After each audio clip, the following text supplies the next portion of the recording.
Buenos días, estudiantes del octavo año básico. Hoy vamos a comenzar, ¿cierto?, con la clase de Historia y Geografía.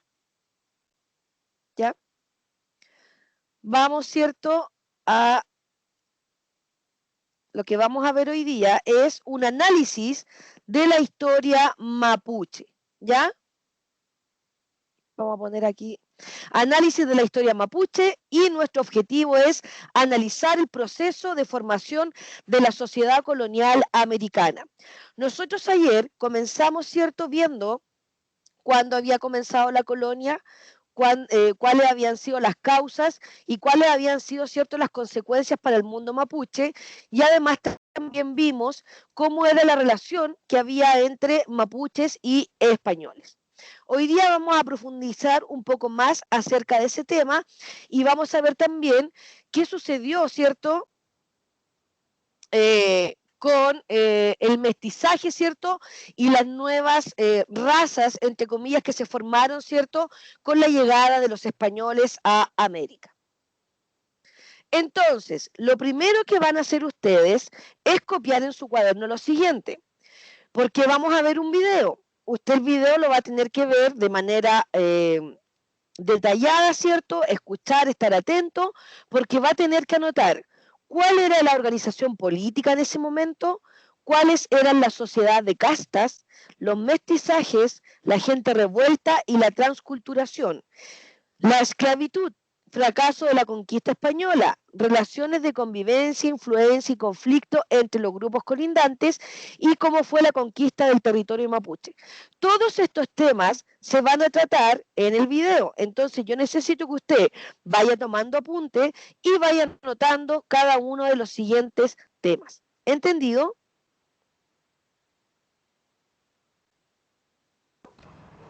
Ya. Sí, Ya. profe. Ya, ok.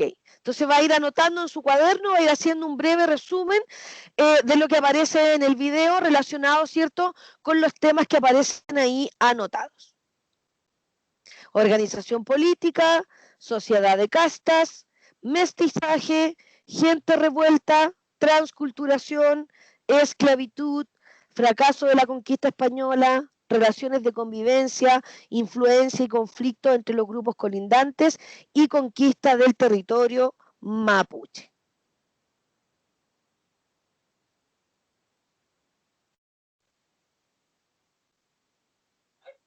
¿Listo? ¿Lo anotaron?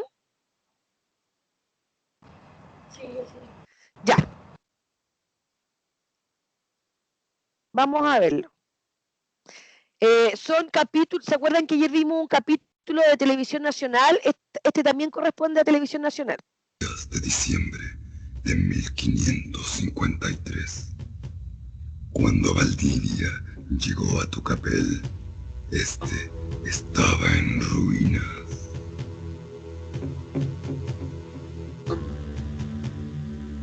Señor, los indígenas comandados por Lautaro ya están ubicados estratégicamente.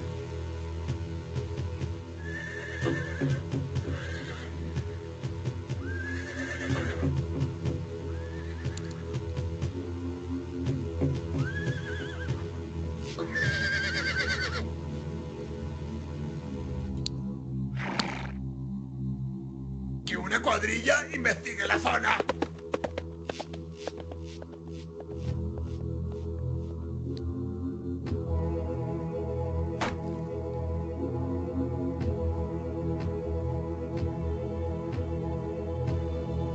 ¿Qué? ¡El teniente Bobadilla! ¡Arrasad con ellos!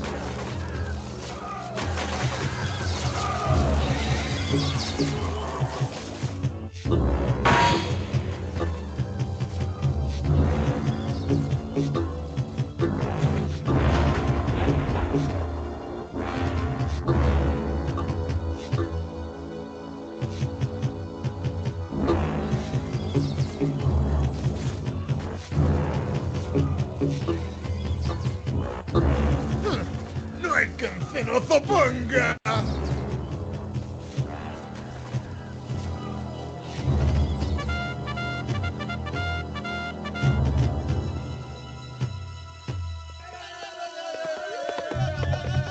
¡Contra el invasor! invasor!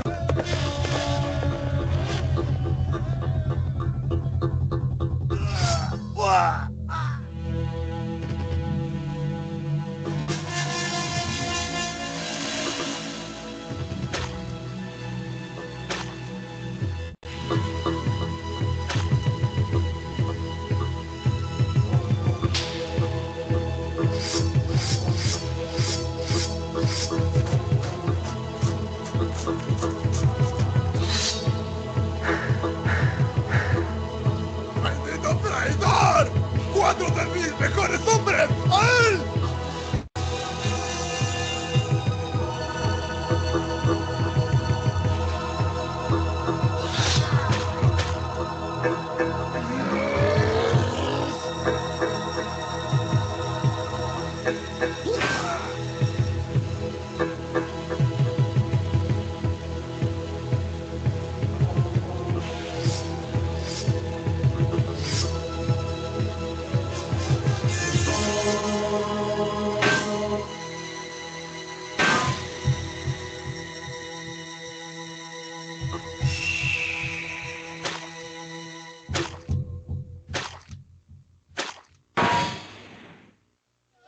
Hemos derrotado al invasor gracias al joven y valiente Lautaro.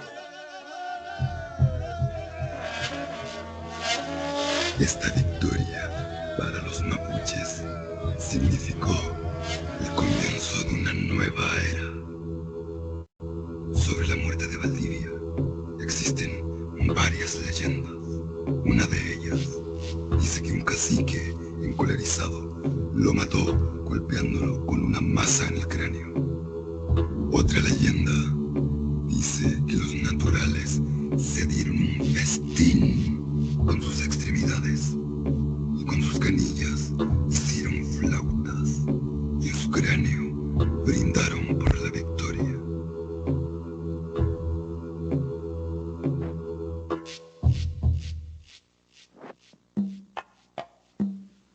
Don Francisco de Villagra, este mapuche le trae información. ¿Por qué osas molestarme, natural? Sé la ubicación del Lautaro, mi señor.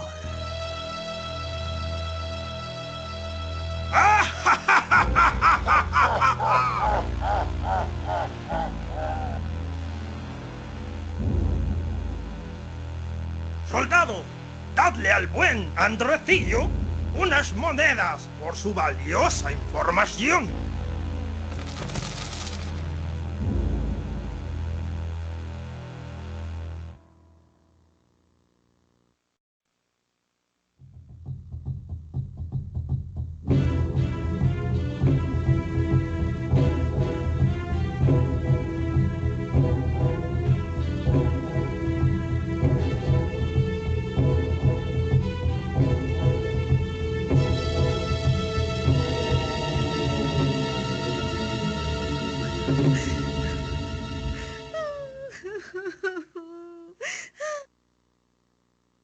¿Qué sucede, Guacolda? Lautaro, tuve un sueño. Debemos irnos de aquí. ¡Nunca! Prefiero morir en la batalla que retroceder ante estos traidores.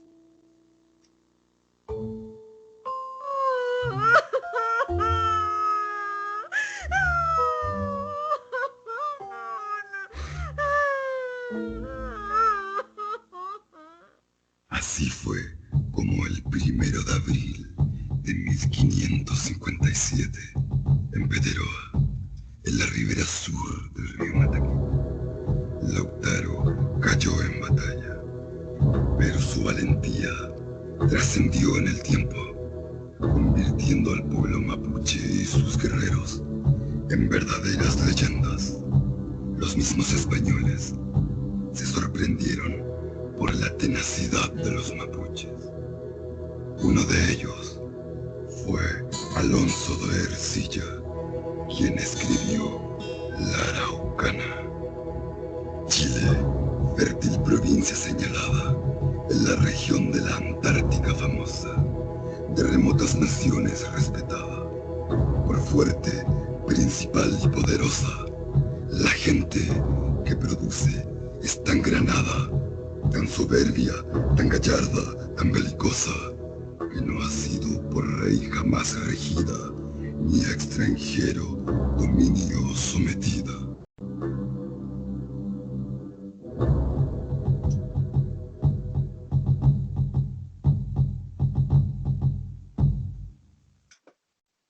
Ya, ¿anotaron el resumen acerca de los temas que le pedí antes de ver el video? ¿Lo pudieron hacer? Si no lo pudieron hacer, no importa, porque van a tener tiempo después, ¿ya? Primero lo que tenemos que tener en claro, ¿cierto? Fue, o es, que la guerra de Arauco, ¿cierto? Fue el enfrentamiento que tuvieron mapuches con españoles. ¿Y cuántos años duró? 300. ¿Cuánto? 300.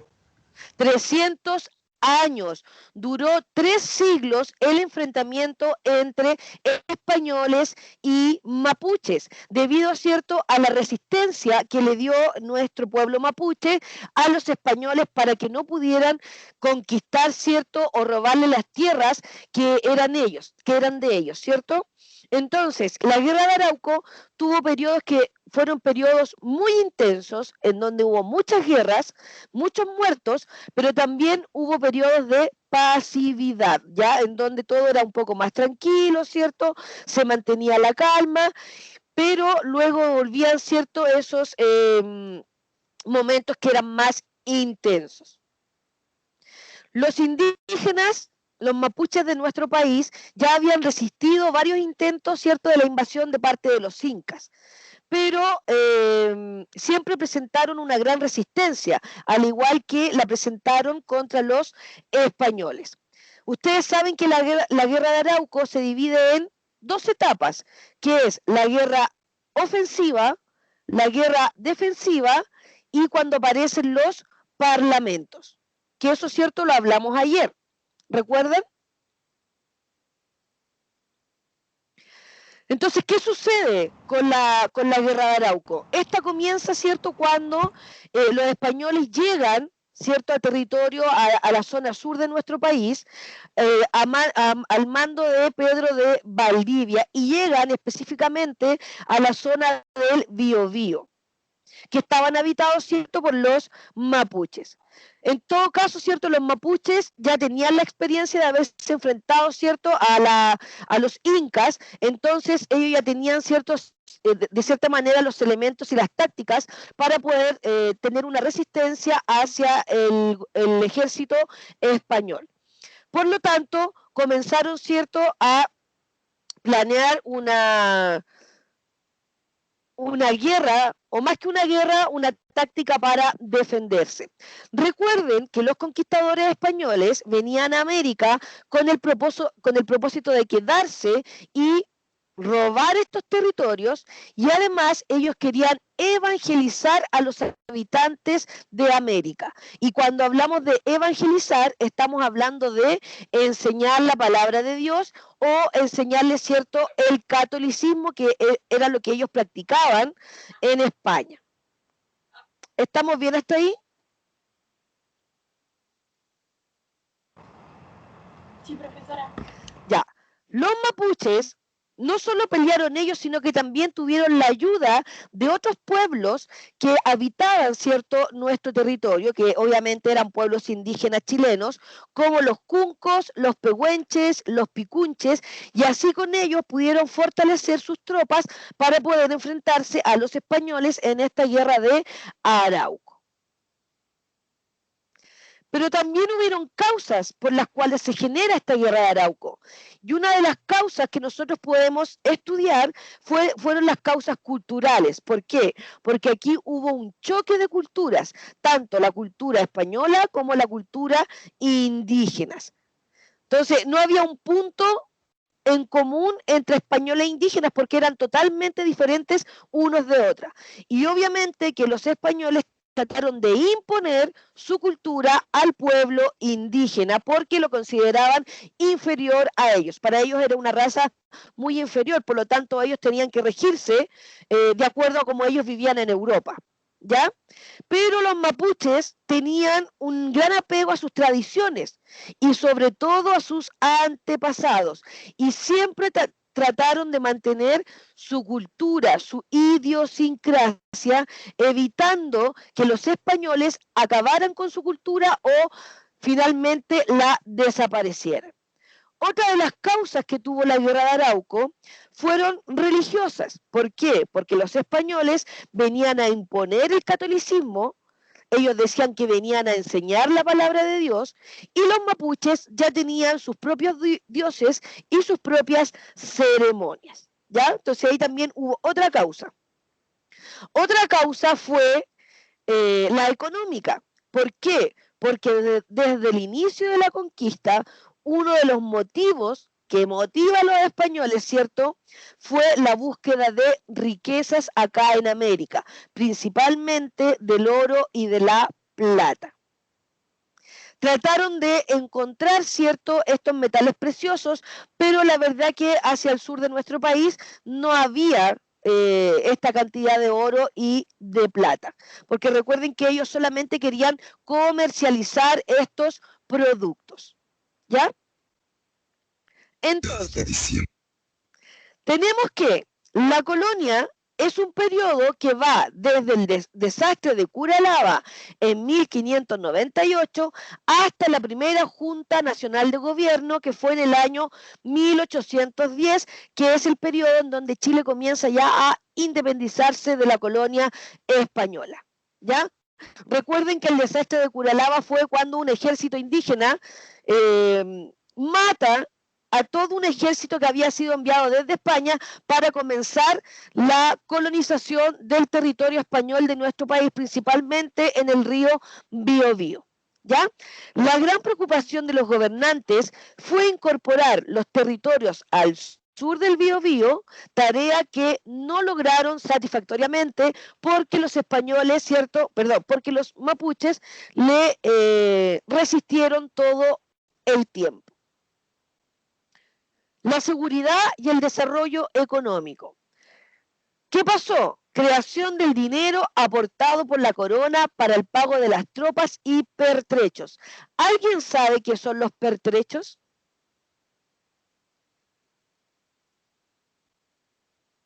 ¿Qué son los pertrechos?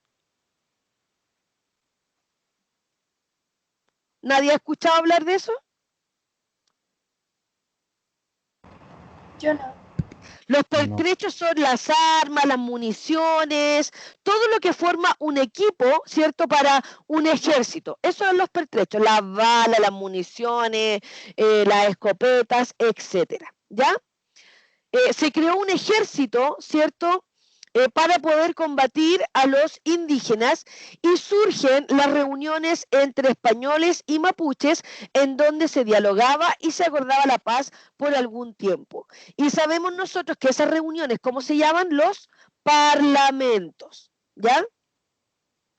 ¿Cómo era el trabajo? Lamentablemente, los españoles no solamente vinieron, ¿cierto?, a nuestro territorio a apoderarse de las tierras mapuches, sino que también se apoderaron de los propios indígenas. ¿Para qué? Para someterlos, ¿cierto?, a trabajos obligatorios, en donde los indígenas tenían que trabajar largas jornadas sin ningún tipo de pago, con muy mala alimentación, pero tenían que hacerlo de manera obligada porque prácticamente eran esclavos, ¿cierto?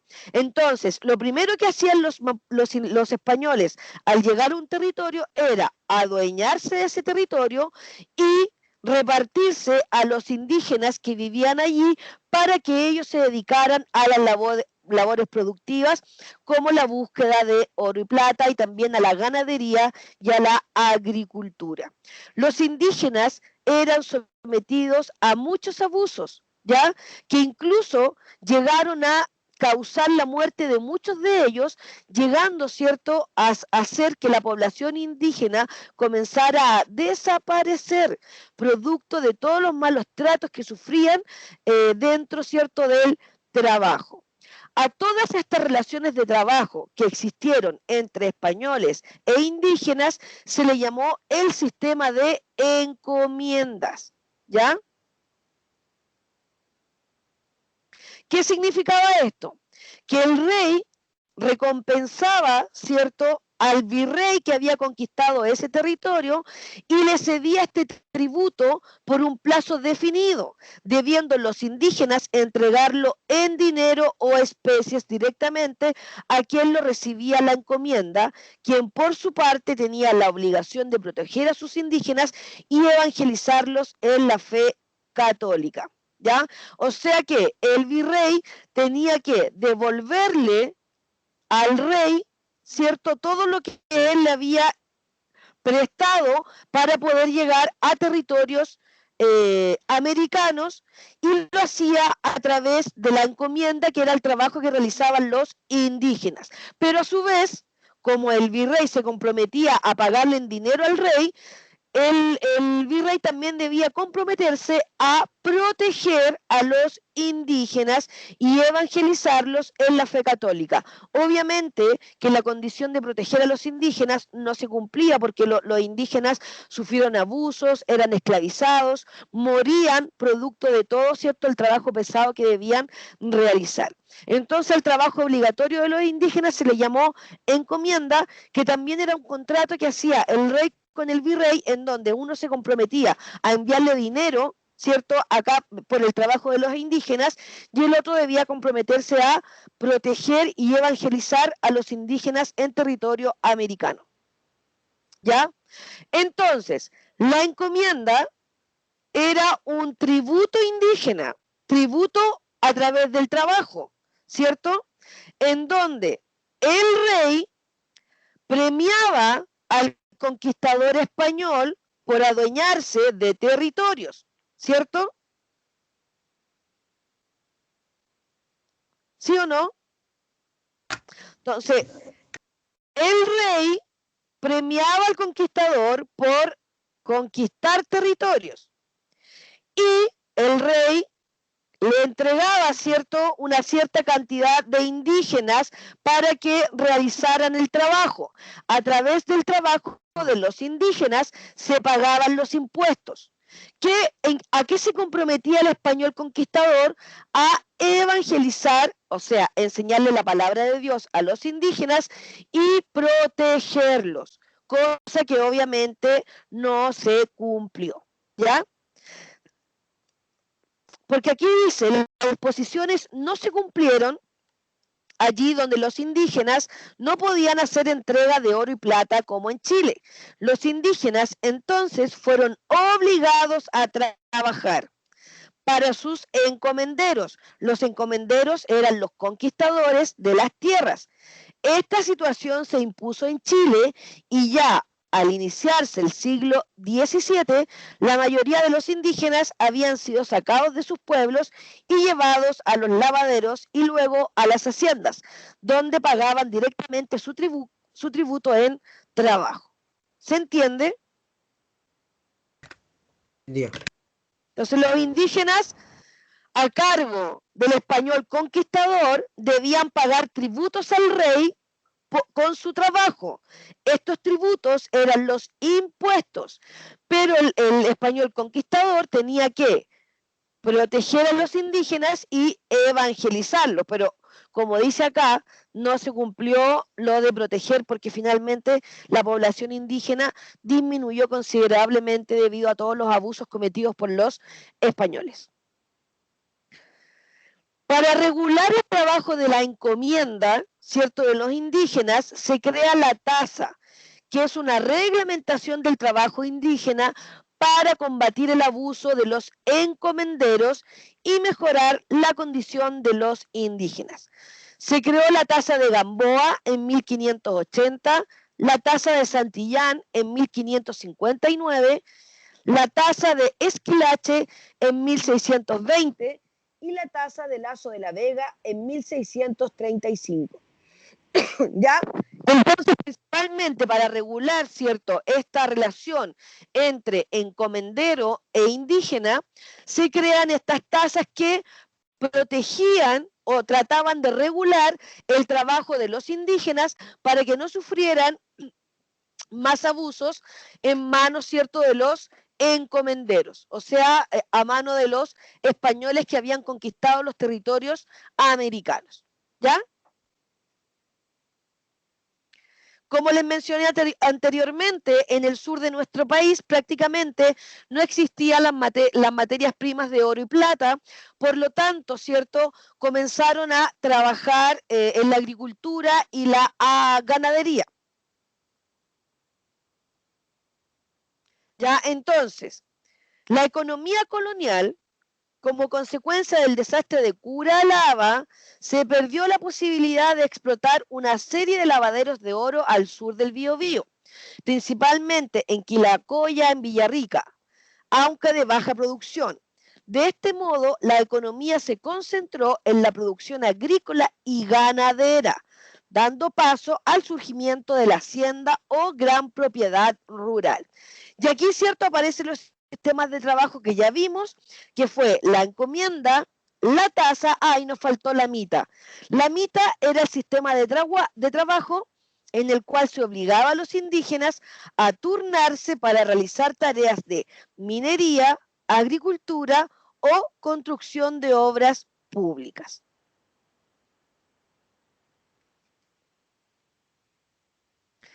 Dentro de las actividades económicas, espérenme un momentito, chiquillos.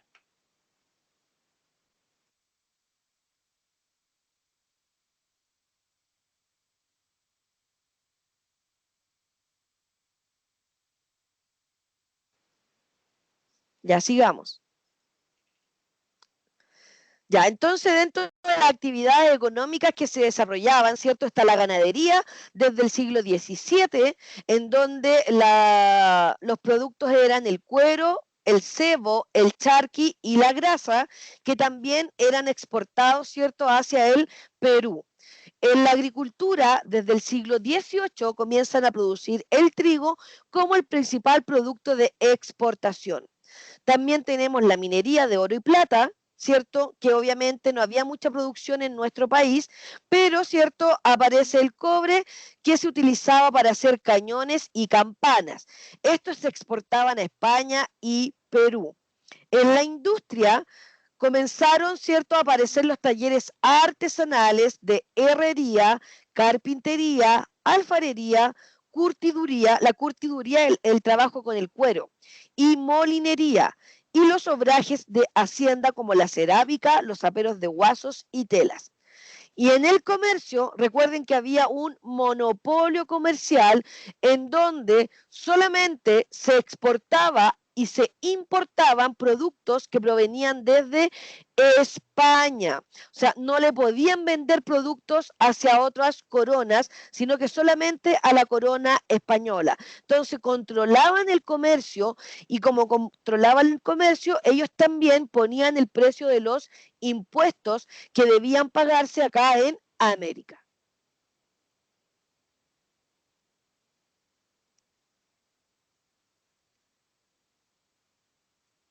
¿Vamos bien? Ya. ¿Alguna duda? Yo voy bien. Yo no. Ya. Pensé que se me quedó pegado.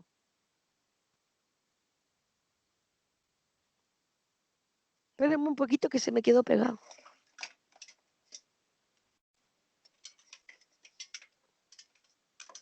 Chiquillos, todo esto, toda la materia que estamos pasando de América y los españoles va a entrar en la prueba. Se me quedó pegado, chiquillos, espérenme.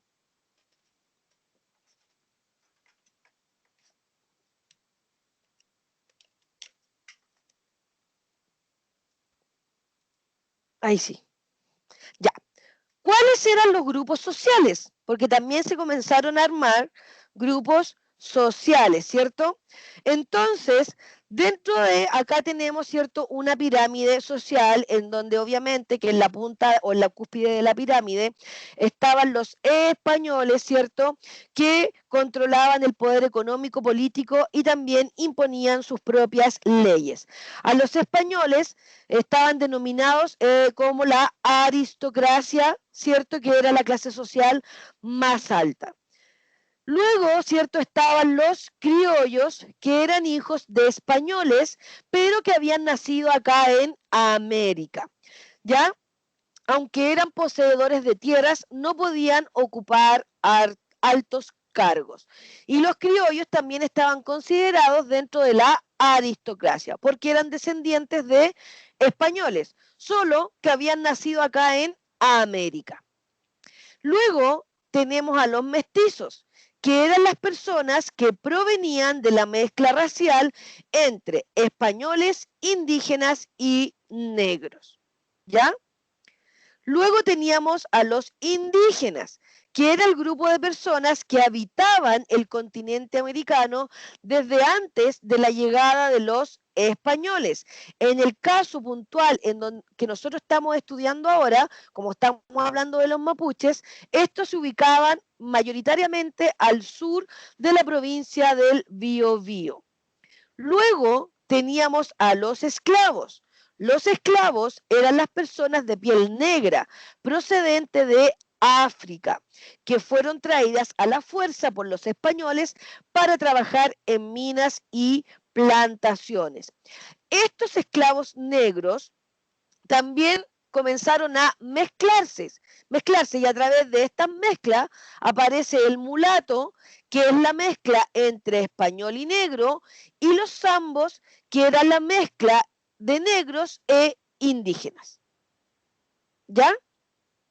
Entonces, estos dos grupos, los criollos con los españoles, pertenecían a la aristocracia, ¿cierto?, en América. No olvidar que los criollos eran hijos de españoles nacidos en América.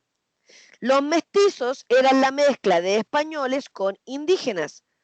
Los indígenas eran los nativos que habitaban al sur de nuestro país y los esclavos, ¿cierto?, eran principalmente personas negras que al mezclarse formaron a los mulatos, que era la mezcla de español y negro, y a los zambos, mezcla de negro e indígena. ¿Ya? Acá es muy importante la palabra mestizaje, ¿ya?, que se forma cuando llegaron los españoles a América. El mestizaje es el proceso de interrelación forzado o voluntario entre dos o más culturas. Este proceso de mestizaje acá en América no se realizó de manera voluntaria, sino que se realizó de manera forzada, ¿cierto? Porque los indígenas o los mapuches que habitaban al sur de nuestro país no querían perder su cultura, no querían perder su idiosincrasia, porque ellos tenían su religión, tenían sus ceremonias, tenían sus dioses, su cultura, tenían todo. Por lo tanto, ellos trataron de defender lo que era de ellos, ya lo que para ellos era sumamente importante, pero lamentablemente se produce, ¿cierto?, este mestizaje. Su principal escenario fue el Valle Central, por ser la región más poblada del territorio y la que presentó una resistencia menor a la conquista española. Cuando hablamos del Valle Central, estamos hablando más o menos de la región metropolitana, porque recuerden que está el Cerro Santa Lucía o el Cerro, ¿cómo se llama? Huelén, ¿cierto? En donde también los españoles, ¿cierto?, formaron ahí una fortaleza para poder defenderse del ataque mapuche, ¿ya? El primer grupo de mestizos fueron en el siglo XVI, ¿ya?, que fueron resultado de la voluntaria u obligada relación de madres aborígenes con conquistadores españoles. O sea, las indígenas se comenzaron a relacionar, ¿cierto?, con españoles, y ahí aparece en el siglo XVI el primer avistamiento de mestizaje. crecieron por lo general vinculados a sus progenitoras indígenas y a sus culturas. Salvo excepciones, el padre español estuvo ausente. Muy pocas veces esta unión derivó en la institución del matrimonio. ¿Ya? Y acá con esta mezcla, con este mestizaje, aparece el sincretismo cultural, ¿ya? El sincretismo cultural es cuando se mezclan dos culturas que son totalmente diferentes. Y acá dice, el intento de imponer el cristianismo no pudo desterrar las concepciones tradicionales religiosas del mundo aborigen. ¿Por qué? Porque ellos ya tenían su religión, tenían sus dioses, tenían sus propias ceremonias, ellos no necesitaban nada más, no querían tampoco aprender una religión nueva que para ellos les parecía súper extraña, en donde solamente había un dios a quien adorar, ¿cierto? Entonces, ¿qué pasó? Las visiones española con la visión mapuche se mezclaron y se sincretizaron. A eso se le llama sincretismo, la unión de dos culturas diferentes. Y se comienza a combinar, ¿ya?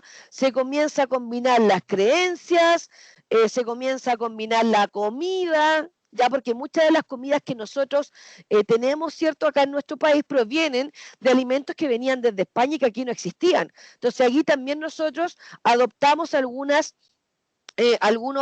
tipos culturales, ¿cierto?, de los españoles. Por eso se explica que en Chile existan hoy en día variadas expresiones del mundo religioso cristiano en distintos sectores de nuestra población. Algunos con elementos propios del catolicismo hispano oficial, habitualmente ligados a los sectores altos, y en otros, en cambio, aparecen aspectos de religiosidad popular.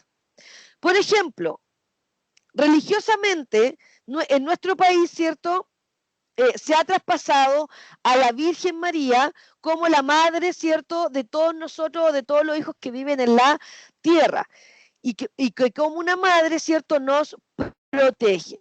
Los mapuches le atribuían la protección y el ser madre a la Pachamama, que era la tierra, ¿cierto?, la madre tierra. Ahí son dos cosas diferentes. El fiel invoca o agradece esa protección en fiestas coloridas. Nosotros celebramos, ¿cierto?, a la Virgen María en la fiesta de la Tirana que se realiza en el norte de nuestro país, ¿cierto? Y a su vez los mapuches también tienen su celebración para darle las gracias a la Madre Tierra o Pachamama por darle todo lo que ellos tienen hasta el momento. La vida social. Estaba, ¿cierto?, la vida social de la aristocracia, que era la clase alta, en donde estaban los españoles y los criollos, que se concentraba principalmente en Santiago, La Serena y Concepción. Se reunían en las llamadas tertulias, que eran reuniones, ¿cierto?, en donde tomaban tecito, en donde conversaban, todos se vestían muy elegantes, ¿cierto?, todo muy high, como podríamos decirle.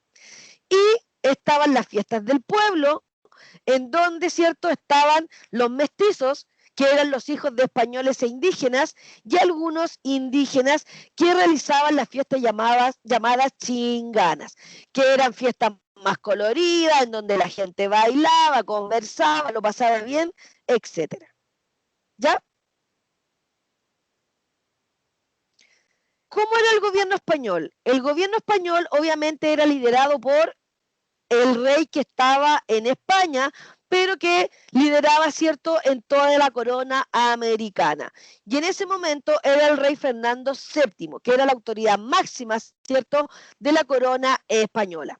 Y obviamente tenía organismos que funcionaban desde España y otros que funcionaban desde América, porque ustedes saben que la distancia era muy larga, entonces tenía que tener organismos tanto en España como en América. Los organismos en España fueron el Consejo de Indias y la Casa de Contratación. El Consejo de India, ¿cierto?, aconsejaban al rey para poder tomar decisiones, conocían cómo eran las colonias, nombraban a las autoridades y se encargaban también de escribir las leyes. Y la casa de contratación, ¿cierto? Principalmente se dedicaba a controlar el comercio entre España y América. Y los organismos que estaban en América principalmente eran los virreinatos, que estaban al mando de un virrey, ¿cierto? Y existieron 4 en América: Nueva España, Nueva Granada, el Virreinato del Perú y el Virreinato del Río de la Plata. Y nosotros pertenecimos al Virreinato del Perú. Estaban las gobernaciones, que eran territorios pacificados, y estaban al mando, ¿cierto?, o bajo la mano de la Real Audiencia. Las capitanías generales, que eran territorios no pacificados, a cargo de un jefe militar, como por ejemplo la Capitanía General de Chile, ya que no era pacífico porque se estaba realizando la Guerra de Arauco. Teníamos las audiencias, que era el Tribunal de Justicia durante la colonia, y teníamos los cabildos, que eran, ¿cierto?, los organismos que representaban al pueblo y se dedicaban al aseo y ornato y a todos los problemas que tuvieran los vecinos de esa comunidad. Y estaba bajo el mando de 2 alcaldes y un corregidor. ¿Ya? Chiquillos, lo vamos a dejar hasta acá. ¿Ya? Entiendo. Pero no se van a ir. Vamos a hacer al tiro lo que es orientación. ¿Les parece? Unos 10 minutitos porque solamente tengo que entregar información. Bueno.